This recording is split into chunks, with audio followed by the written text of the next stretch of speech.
J'ai 4 demandes à vous soumettre. Donc je commence par le premier. Un père isolé avec un enfant de 17 ans, un jeune. Il est salarié, il perçoit un salaire moyen de 1 135 €, complété donc de l'allocation soutien familial et du RSA activité majorée. Les ressources totales s'élèvent à 1 800 €. Et la demande porte sur le règlement du solde d'une chaudière pour 353 €, des soldes de frais d'internat pour son fils, 127 €, le total 480 €. Les parents isolés sont le cœur de cible de Geneviève.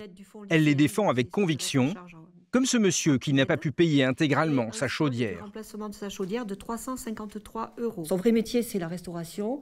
Il a une proposition d'emploi. Ça sera plus rémunérateur pour lui. Donc, je pense que c'est quelqu'un qu'il faut encourager. Le fait de le remettre à flot au niveau de ses dettes, avec un nouveau salaire, ça va permettre de lui remettre le pied à l'étrier. Le contrat qui lui est proposé, c'est un CDI. C'est un CDI, oui. Bon, là, il est en période d'essai, ceci dit. Oui, donc, voilà. Donc, est-ce que vous êtes d'accord avec ma proposition ou est-ce qu'il y a des questions? Des questions, c'est bon? Ok, pas de souci. Ce jour-là, les 4 dossiers présentés par Geneviève vont passer comme une lettre à la poste. Et pour le conseil d'administration, c'est normal que la CAF soutienne des familles en difficulté. Il n'y a rien de choquant à aider des familles qui ont eu des incidents de parcours, soit parce qu'une usine vient de fermer, il y a eu un licenciement, un plan social, soit un éclatement familial. Donc de ce fait, l'équilibre budgétaire de la famille peut être remis en cause à un moment donné, et la caisse d'allocation familiale est là à ce moment-là. Geneviève va sortir avec le sourire. Elle est persuadée d'agir efficacement. Selon elle, ces aides ponctuelles, ce n'est pas de l'assistanat. Et cela évite à certaines familles de basculer dans le surendettement et la précarité.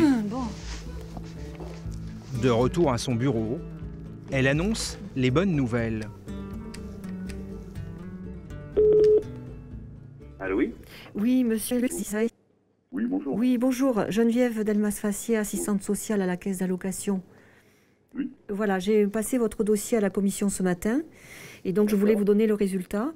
Ils ont accordé une aide totale de 480 €. C'est carrément génial. Bon, ouais. C'est carrément exceptionnel, oui. C'est vraiment, je ne m'attendais pas à ça. Bon, écoutez, si ça peut vous permettre après d'avancer. Là, oui, c'est super. C'est énorme. Merci, monsieur. Bonne journée à vous, en tout cas. Au revoir. Sa chaudière, financée en grande partie par la CAF, ça lui évite de s'endetter. Bonjour, madame. Bonjour. Du coup, les candidats aux aides individuelles défilent dans le bureau de Geneviève. Voilà. Installez-vous.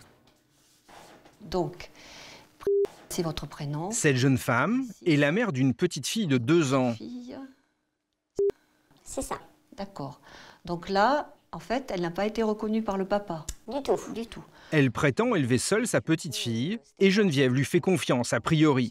C'est la règle à la CAF.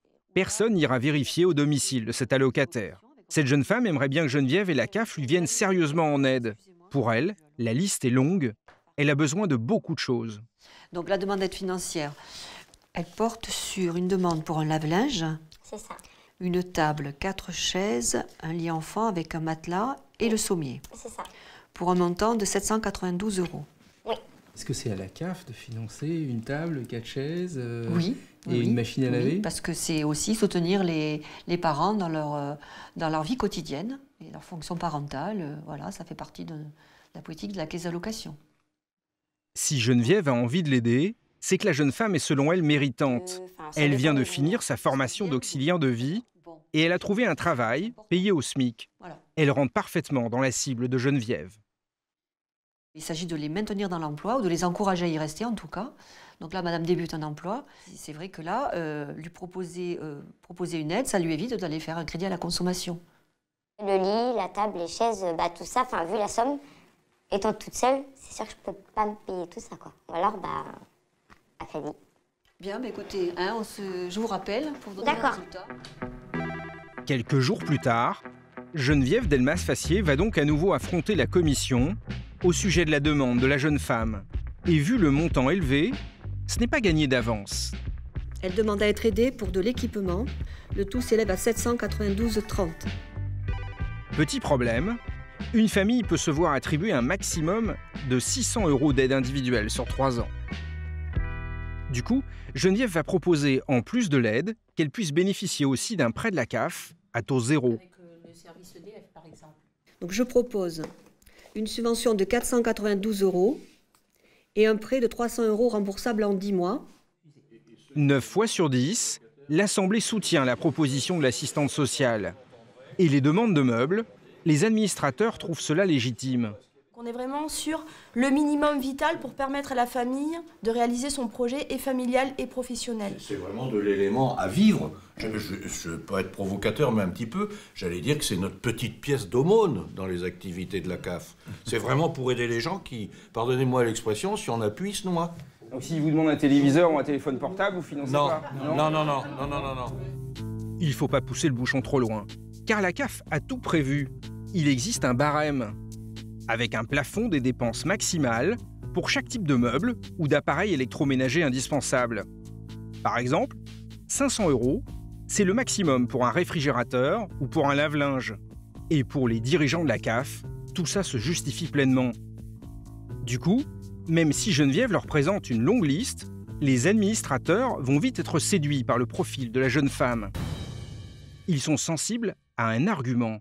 Est-ce que du fait qu'elle va travailler, elle va gagner plus ou moins que ce qu'elle a actuellement? À partir du mois d'août, ses revenus vont baisser. Alors, donc effectivement, elle est en reprise d'emploi. La reprise d'emploi va générer une baisse de revenus. C'est un peu paradoxal, mais c'est la réalité. Vous n'êtes pas étonné du tout que le fait qu'elle reprenne un emploi, ça lui fasse baisser ses revenus? Ah non, ça ne m'étonne pas du tout, parce que ce n'est pas la première fois qu'on voit ce cas de figure. Et que c'est normal, on prend un travail et nos revenus baissent, quoi, c'est ça? Alors, je ne trouve pas ça normal, mais c'est la situation qu'on constate. C'est un effet pervers du RSA. On peut se retrouver perdant en reprenant un travail. Et ça ne motive pas forcément les allocataires à rechercher un emploi. Sur ce cas précis, l'Assemblée est unanime, il y a un problème en France. Quand on trouve un travail, on doit normalement gagner un peu plus que les aides que la société française leur offre. Du coup, c'est une priorité pour eux de lui venir en aide pour corriger certaines absurdités du système. Elle va travailler, elle va gagner moins qu'à rester chez elle. Donc vous imaginez qu'avec sa formation, elle peut discrètement de temps en temps, je ne vais pas le dire, mais quand même, vous imaginez qu'on peut trouver des heures au black. Ou se mettre auto-entrepreneur.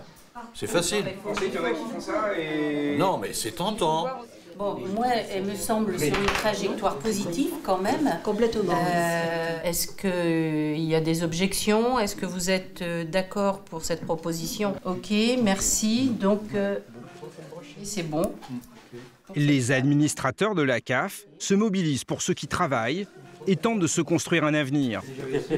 Ils prétendent être vigilants pour ne pas aider ceux qui se contenteraient d'être assistés. Au total, en France, toutes ces aides aux familles pour qu'elles s'équipent, cela coûte tout de même 332 millions d'euros.